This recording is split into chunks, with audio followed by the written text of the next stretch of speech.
नमस्कार, बहुत स्वागत है आप सभी का हमारे खास कार्यक्रम राम नारायण राम में। मैं हूं आपके साथ अंशिका। दर्शकों, कार्यक्रम राम नारायण राम की सीरीज चल रही है और मैं ये भी जानती हूं कि आपको देखकर बड़ा अच्छा भी लग रहा है, क्योंकि अलग अलग चीज़ें अलग अलग दृष्टिकोण से समझ में आ रही हैं। क्योंकि हमारा आपका दृष्टिकोण एक रहता है, लेकिन जब हम किसी और के नज़रिए से कोई चीज़ देखते हैं तो कुछ एक तो नया भी समझ में आता है, कुछ सीखने को भी मिलता है। तो आज के इस कार्यक्रम में एक बार फिर से हमारे साथ हमारे खास मेहमान उपस्थित हैं, शंकर सरकार जी, जो कि संतान दल के प्रेसिडेंट हैं, और उनके साथ एक और बहुत खास मेहमान हमारे उपस्थित हैं, संगीता मुखर्जी जी।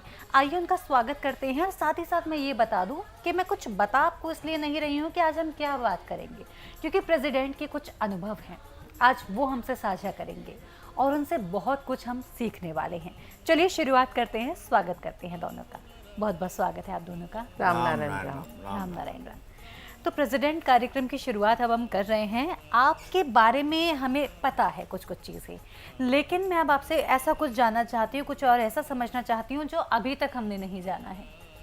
आप लोग को मालूम है, आप लोग कहते हैं धरती का हर इंसान, ये मनुष्य बहुत बड़ा चीज होता है जी। मनुष्य के ऊपर में और कोई है नहीं। ये बात सच नहीं है। अच्छा।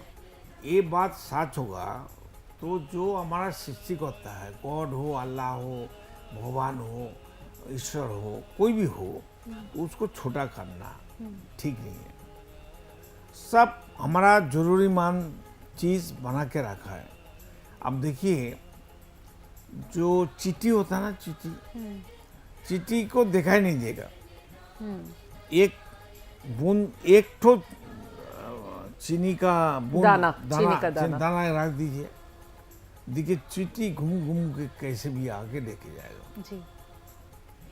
आप सागर में घूमिए, सागर, समुद्र हाँ, में जी, जी, जी। सागर जाइए, समुद्र में जाइए, पानी का अंदर चारों तरफ पानी पानी है, कुछ दिखाई नहीं देता, ना गांव ना शहर। उसमें एक मैंगो आम उसको काट के खाइए ना। समुद्र में? हाँ, समुद्र में बैठ के, मतलब पानी के अंदर, पानी का ऊपर। अच्छा, जहाज में, लॉन्च जहाज में, में। स्टीमर में बैठ के खाइए ना, अच्छा, ठीक है। मक्खी आ जाएगा, वहां से आता है वो। मतलब वहाँ दूर दूर तक मक्खी नहीं है, पर तब भी आ जाएगा। अच्छा। एक जमीन ले लो ना, एक कुत्ता को आप खिलाएंगे, वो आपका पास घूमेगा, फिर आपको ज्यादा तकलीफ देगा तो आप डंडा से मारेगा, ईटा से मारेगा तो भागेगा। अब मधुमक्खी का जो चाक बनता है ना, छत्ता, हाँ। उसमें ईटा मारिए एक तो हम भागेंगे। तब हम वो भागेंगे। आपको खा जाएगा, खा देगा। सब सोल्जर आ जाएगा। मधुमक्खी का जितना सब हुल डाल देगा, हमारा सब डंक मार देगा। डंक मार देगा। कितना यूनिटी है धरती में। कहाँ यूनिटी है भाई? धरती में कुछ लोग, 800 करोड़ आदमी है। 800 करोड़ आदमी का अंदर 1500 आदमी धरती का मालिक बन गया। और धरती का हजारों कोर्ट कचहरी है, मतलब कम 500 सुप्रीम कोर्ट है। हर देश का एक एक सुप्रीम कोर्ट, हाई कोर्ट है। ये लोग का काम क्या है? वो जो पैसा लूटने वाला डाकू, सबसे बड़ा डाकू होता है ना, उसको बचाने का काम करता है, जस्टिस बन के। पुलिस मिलिट्री उसका रक्षा करता है। और जो मधुमक्खी का जो वो छत्ता, उसको रक्षा करने के लिए सब एकजुट है। धरती में हम लोग क्यों एकजुट नहीं है, इंसान लोग? तो वो लोग से हमको सीखने मिलता है। सीखना चाहिए प्रेसिडेंट, लेकिन जो आप बोलते सीखता हो तो ना, नहीं है। जो आप बोलते हो कि धरती को एक नहीं मान रहे ना, तब तो एकजुट होंगे। धरती को तो पेपर में, कलम में अलग अलग किया है। हाँ। धरती को काट सकता है क्या? काट नहीं सकता। पानी को अलग कर सकता है। बॉर्डर तो बना दिए ना। वो तो क्या कागज में, कागज में। और वो तारकट्टा क्या बोलता है उसको हिंदी में? Border barricade. हाँ, वही मैं कह रही हूँ, वो बॉर्डर्स तो बना दिए ना, उसकी वजह से लोग अलग हो गए। वो कोई आदमी को रोक सकता है? जो चोरी करने वाला, चोराई माल बेचने वाला तो आता ही जाता है। वो तो ऐसे ही बॉर्डर पार कर रहे हैं। हाँ, उनमें यूनिटी बॉर्डर में जो उनमें सिक्योरिटी यूनिटी है है। वो मोदी का बात सुनता है थोड़ी, नहीं। वो उनका बीवी का बात सुनता है। बीवी बोल दिया हमको इस साल में इतना रुपया चाहिए, वो उस पार का इस पार का सब चोर का सब मिला रहता है, चोराई काम करता है। तो बीवी बोल दिया ना, तो बीवी का बात नहीं सुनेगा, बीवी का इतना लाख रुपया लाके नहीं देगा, तो बीवी तो उसको बोलेगा जाओ तुम्हारा माफिक आदमी हमको नहीं चाहिए। तो अब वो कहाँ जाएगा? सब बीवी का दास है। हम आपका दास है, गुरु माता है, ये भी हमारा गुरु माता है। प्रेसिडेंट, आपकी ये बात सुनकर मैम नाराज हो सकती हैं आपसे कि हम नहीं है दास। मैम तो एक है, गुरु माता तो हजारों हो सकता है। नहीं, गुरु माता नहीं, लेकिन आपने जो कहा कि पत्नी को ही चाहिए सब कुछ, ऐसा इंसान को खुद भी तो ऐसा चाहिए। ही तो देखा हमने। हमारा जो बिजनेस था, एक आदमी रुपया लेके भाग गया। हम बोला क्यों किया भाई ऐसा, क्या करेंगे? अगला साल हम दूसरा प्रतिष्ठान में काम करता था, बोनस नहीं दिया। मेरा वाइफ तो हमारे पास गुस्सा हो गया, उनका ससुराल में कपड़ा अपना नहीं देने से कहा। तो हम इस टाइम आप जो दिया 20,000, उसमें हमारा काम नहीं होगा, इसलिए 50,000 उठा के ले लिया। हम सोचा आपका रुपया हर महीना कटा के दे देंगे, और तुम तो हमसे मांगा नहीं, चोरी क्यों किया? उसको तो जेल होने वाला था। मेरा मैनेजर बोला उसको जेल में डाल दो। जेल हो गया, डायरी हो गया, एफआईआर हो गया। मैं जाके बोला नहीं छोड़, रुपया सबका है, हमारा रुपया हमारा है, उनका रुपया भी उनका है, ऐसा नहीं हो सकता। सबका रुपया जिसका पॉकेट में जाता है उसका ही बात करता है। तो उसको हम जेल से निकाल के हम केस विड्रॉ करके लेके आ गए। तो देखो, आदमी कोई चोर बनना नहीं चाहता है, सब अच्छे से अच्छे जीना चाहते हैं। हमारा धरती का जो सिस्टम है, परिस्थितियां बना जो देती हैं। संविधान है, जो कानून है, जो सिस्टम सबको मजबूर कर देता है। देखिए, हमारा बाजू वाला खाना खा रहा है और दूसरा वाला खाना नहीं खा रहा है। कोई बच्चा स्कूल में अपना एसी कार में जाता है, कोई पैदल जाता है। तो देखने में कितना शर्म की बात है ना। एक लेवल तक तो इक्वालिटी होनी देखिए, हम तो चाहिए। पहले फ्लाइट में आते थे, अभी हम ट्रेन में आना शुरू कर दिया। अच्छा। क्यों? पैसा बर्बाद करके फायदा क्या है? आधा पैसा लगता है। पर प्रेसिडेंट, आपको ट्रेन में आने में कितना समय लगता है? लगता है एक दिन तो जाता है। ठीक है, और फ्लाइट में कितना समय लगता वो है? भी एक दिन जाता है। 4 घंटा पहले एयरपोर्ट जाओ, रास्ता में ट्रैफिक है, आने के टाइम भी वही है, दिन भर खराब हो जाता है। ट्रेन में तो हम काम कर सकता है, सो सकता है, मोबाइल देख के फोन कर सकता है, फोन का अंदर बिजनेस कर सकता है। हम तो फोन में बिजनेस करते हैं। जी जी। हम जो इधर आ गया, हम सब कुछ तो अभी मोदी तो अच्छा काम किया। अभी जो बैंक का नेशनलाइज किया और बैंक का जो नेट बैंकिंग चालू किया, नोटबंदी किया है, तो अच्छा किया। अच्छा। सब चोर फंस गया। मोदी तो चोर नहीं है, चोर को सब कलर पकड़ने का जरूरत नहीं है, ऐसा कानून लाया, सब चोर बोलते हम आज दोबारा चोरी नहीं करेंगे। पर उन्होंने तो इसलिए किया था कि काला धन वापस आएगा, तो वो तो नहीं आया। आया काफी हद तक आया। देखिए, पाकिस्तान जितना नोट नकली किया, इंडियन मनी सभी 2,000, 5,000, 100 रुपया का, वो तो अभी पाकिस्तान कंगाल क्यों हो गया? इसी कारण से ना। पैरेलल इंडियन करेंसी नकली बना के उसका सरकार चलता था। अच्छा। वही नोट से, नकली नोट से इंडिया से खाना परचेज करता था। हमारा रिजर्व बैंक में सब नकली नोट घुस गया था। हमारा जितना कर्मचारी था सरकारी, सब चोर है। असली नोट दे दिया, नकली नोट उठा के अंदर घुसा दिया। ये नोटबंदी किया मोदी ने, अच्छा किया, 150 करोड़ आदमी के लिए अच्छा किया, फिर करना चाहिए। प्रेसिडेंट, आपको मोदी जी इतने पसंद क्यों? नहीं, पसंद नहीं, जो अच्छा काम करेगा उसके लिए हम उसको सपोर्ट करेंगे। लेकिन जो राम मंदिर बनाया, जो मोदी ने ही बनाया, बीजेपी गवर्नमेंट ने नहीं बनाया, तो उसमें तो बड़ा स्कूल बना नहीं सकता था, हॉस्पिटल बना नहीं सकता था। लेकिन जो राम मंदिर बना है ना, वो तो ट्रस्ट के रुपए से बना है, हाँ। उसमें डोनेट सब लोगों ने किया है। जमीन तो किया ना, सरकारी जमीन। जमीन तो गवर्नमेंट का है, हम लोग तो रायती है। दलील किसी का हो, पर्चा में किसी का भी नाम हो, लेकिन जमीन का मालिक तो एक्चुअल गवर्नमेंट है। जमीन का मालिक तो कोई इंसान नहीं है। एक्चुअली क्या है, ये जो मंदिर हम कह रहे हैं कि मंदिर नहीं होना चाहिए, मैन मेड धर्म नहीं होना चाहिए, या कोई धार्मिक ग्रंथ का इन्फ्लुएंस नहीं हमें उसको करना चाहिए, लेकिन इन सब चीज़ों में वक्त लगता है। हम एक दिन आपको बोले आप पूजा पाठ छोड़ दो, क्योंकि हमारे अंदर तक बस चुकी है ये बात, और आज से नहीं, बहुत हमारे पूर्वजों के पूर्वजों से इस चीज़ों को माना जा रहा है। वक्त लगेगा, लेकिन मेरे को ये विश्वास है जो प्रेजेंट जनरेशन है, जैसे आप जैसे लोग हैं या आपकी हम उम्र जो लोग हैं, वो इस चीज़ को जल्दी समझेंगे। शायद कुछ पुराने लोग को नहीं हम विश्वास दिला पाएंगे, लेकिन जो प्रेजेंट जनरेशन है, क्योंकि उनमें कुछ अच्छी बातें भी हैं, कुछ बुरी भी हैं, लेकिन अच्छी बात ये है कि हर चीज़ को वो लॉजिक से समझना चाहते हैं।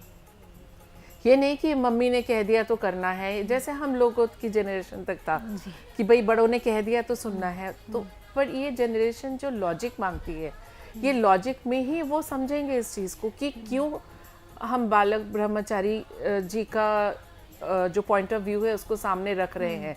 अगर ये चीज़ यंग जनरेशन तक ये हमारे प्रोग्राम पहुंचते रहे, किसी भी ज़रिए से पहुंचे, इसीलिए हमने अभी सोशल मीडिया वगैरह में भी, जिससे कि अगर वो लोग रिलीजियस चैनल ना भी देखें तो भी वो फेसबुक, इंस्टा, इन सब चीज़ों में तो ज़रूर एक्टिव हैं। तो उसमें से माध्यम से हम चाहते हैं कि जो प्रेजेंट जनरेशन है, यंग जनरेशन है, वो इस चीज़ को समझेगी और बहुत बेहतर तरीके से समझेगी।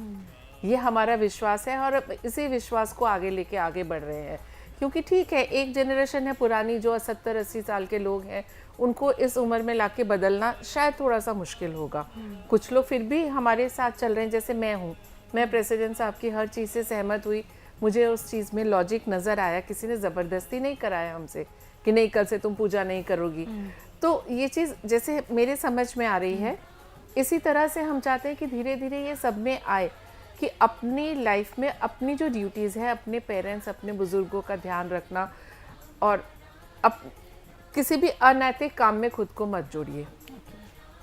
अगर यही एक लाइफस्टाइल हम अपनी नेक्स्ट जनरेशन को दे सके, और ये एक लिबरल लाइफस्टाइल है, हम किसी रूढ़िवादी में उनको बांध नहीं रहे हैं, किसी कुसंस्कार में अंदर डाल नहीं रहे हैं, तो इसमें तो एक खुला वातावरण उन्हें और मिल रहा है। कोई, क्योंकि अगर आप किसी भी आज के 12, 15, 20 साल के बच्चों को देखेंगे, उनमें ये चीज़ नहीं होती कि ये मेरा फ्रेंड क्रिश्चियन है या वो मस्जिद में जा रहा है। दे डोंट इवन केयर, उनको चाहिए ही नहीं, उनको एक अच्छा दोस्त चाहिए, एक अच्छा साथी चाहिए। तो मैं इसीलिए बहुत ज़्यादा आशावादी हूँ अपनी न्यू जनरेशन के साथ कि वो इस चीज़ को बहुत जल्दी मानेंगे, और वो जनरेशन क्योंकि वो लॉजिक से चीज़ों को समझेगी तो वो उसकी डीप रूटेड होगा। ये नहीं कि चलो 5 लोग कर रहे हैं तो मैं भी कर लूँ। ये चीज़ बदलाव नहीं होता, बदलाव होता है जो वो उनके अंदर से, उनका विवेक उन्हें सपोर्ट करे। देखिए, हमारा शरीर सबसे बड़ा जिंदा मंदिर है। पहले भी हम बहुत दफे बोल चुके हैं, और ये मंदिर ऊपर वाला आसमान, प्रकृति ने हमको बनाया। जिंदा मंदिर जो बात करता है, सुनता है, कर्म करता है, क्रिएट करता है, सृष्टि करता है, एग्रीकल्चर करता है, सब कुछ करता है। मंदिर करता है, आदमी का बना हुआ मंदिर, आदमी का बना हुआ मूर्ति कोई काम करता है? तो मोदी को सोचना चाहिए, वो खुद जिंदा मंदिर है। मोदी का जो शरीर है, हर एमपी एमएलए का जो शरीर है, हर कोर्ट का नीचे से ऊपर सुप्रीम कोर्ट तो जो जस्टिस है, वो तो जिंदा मंदिर है। विवेक उसका अंदर बात करता है, उसको गाइड करता है, वो गाइड को लागू करी ना। पर प्रेसिडेंट, उनका कहना ये भी होता है कि अगर उन्होंने इतना रुपये खर्च करके, चलिए मैंने माना मंदिर नहीं बनाना चाहिए, लेकिन उन्होंने बनाया है तो उससे बहुत लोगों को रोजगार मिल रहा है, जिससे लोगों का घर भी चल रहा है। व्यक्ति मालिकाना है, इसलिए रोजगार की जरूरत है। व्यक्ति मालिकाना नहीं रहेगा तो रोजगार की कोई जरूरत नहीं।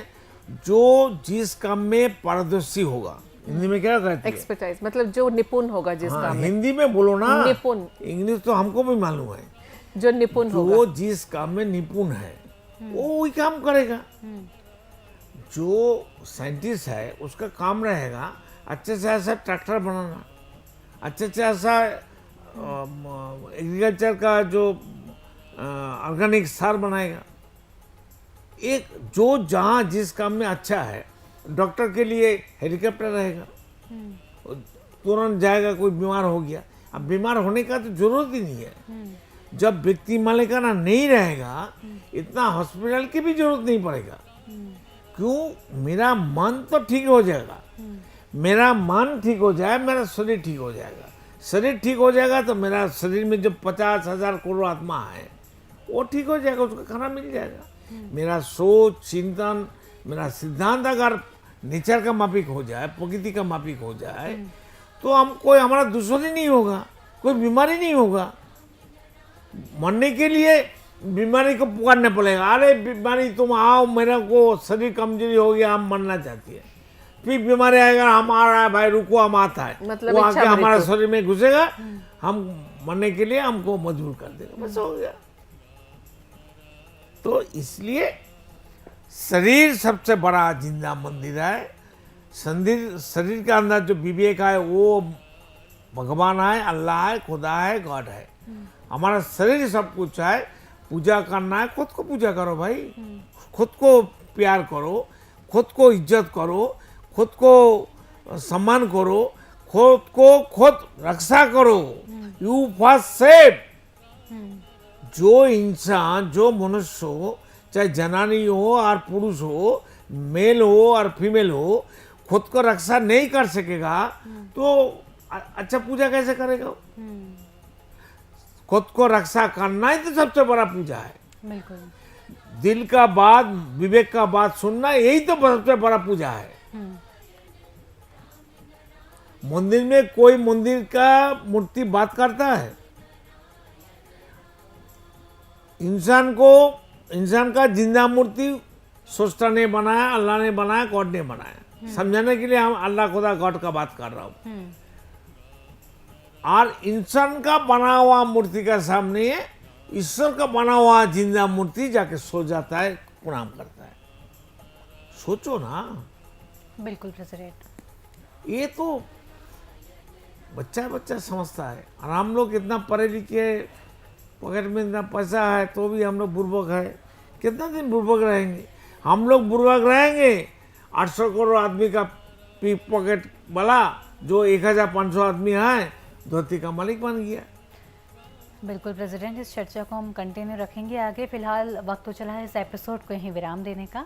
आप दोनों को बहुत बहुत धन्यवाद। राम नारायण। तो दर्शकों, इसी के साथ आज के इस कार्यक्रम में इतना ही। उम्मीद करती हूँ कार्यक्रम आपको पसंद आ रहा होगा। और अगर आप जुड़ना चाहते हैं संतान दल से, बिल्कुल जुड़ सकते हैं। और अगर डोनेट करना चाहते हैं तो मात्र 1 रुपया भी डोनेट करेंगे तो वो भी आपका सहयोग दर्शाएगा और आप एक परिवार में जुड़ पाएंगे। इसी के साथ मैं लेती हूँ आपसे इजाज़त। फिर होगी मुलाकात, तब तक के लिए नमस्कार। आप देख रहे हैं हमारा खास कार्यक्रम राम नारायण राम शंकर सरकार जी के साथ राम नारायण रामशाह। यह एक महाध्वनि और बीज मंत्र है। यह सभी समस्या का संपूर्ण समाधान है। आप लोग इन्हें अपना के देखिए, मन और दिल में क्या प्राप्त हो रहा है। इस कार्यक्रम का विशेष उद्देश्य इसका प्रचार और प्रसार के साथ ही प्रत्येक मनुष्य की मुक्ति का मार्गदर्शन है और यह आपकी दिल की बात है। इस मार्ग पर पुण्य और मुक्ति निश्चित है। इस कार्यक्रम के माध्यम से संतान दल द्वारा चलाए जा रहे श्रेष्ठ सेवाओं से जुड़कर सबके कल्याण के लिए इस नए कार्य का हिस्सा बन सकते हैं और वृद्धाश्रम, गौशाला, गरीब और वंचित बच्चों की शिक्षा का भी सहयोग और समर्थन कर सकते हैं। संतान दल सबका एक ही परिवार है। अकाउंट नेम संतान दल, account number 266505000657, IFSC code ICIC 000265। पूरी तरह जानने के लिए आप संस्था के फोन नंबर पर संपर्क कर सकते हैं। Phone number 6291342066, 9836073503। Email ID santandal1960@gmail.com।